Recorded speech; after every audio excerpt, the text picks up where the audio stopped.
علیکم سامعین 22 ذی-القعدہ 21 مئی ہے۔ خبر کا عنوان ہے پروفیسر علی خان کو ضمانت مل گئی ہے۔ یہ ضمانت سپریم کورٹ سے ملی ہے۔ خبر تفصیل سنیے۔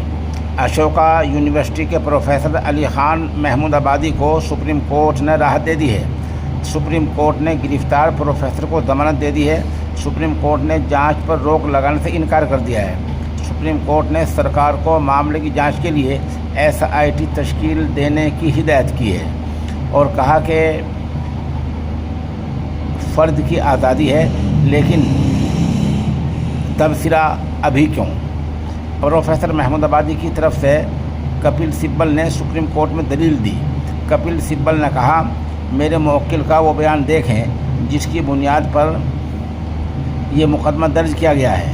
پروفیسر محمود آبادی کی پوسٹ پڑھنے کے بعد فاضل جج سوریہ کانت نے پوچھا کہ کیا یہ کسی اخبار میں چھپی خبر ہے یا سوشل میڈیا پوسٹ؟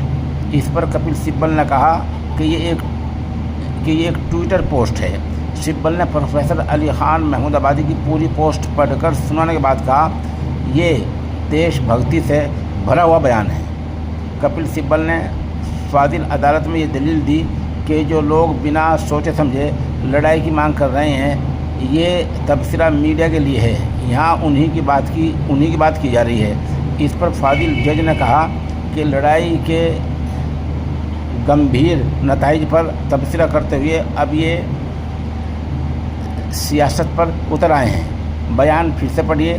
یہ واضح ہے کہ وہ یعنی پروفیسر محمود آبادی ایسے تبصرہ نگاروں کو خطاب کر رہے ہیں۔ ہر کسی کو اپنی بات کہنے کا حق ہے، لیکن اس طرح کے فرقہ وارانہ ایشوز پر بات کرنے کا وقت نہیں ہے۔ دیش ایک بڑے بحران سے گزرا ہے۔ بہرحال کل ملا کر بات یہ ہے کہ فاضل جج نے یعنی سپریم کورٹ نے انہیں ضمانت دے دی ہے اور جو جانچ چل رہی ہے، جانچ چلتی رہے گی۔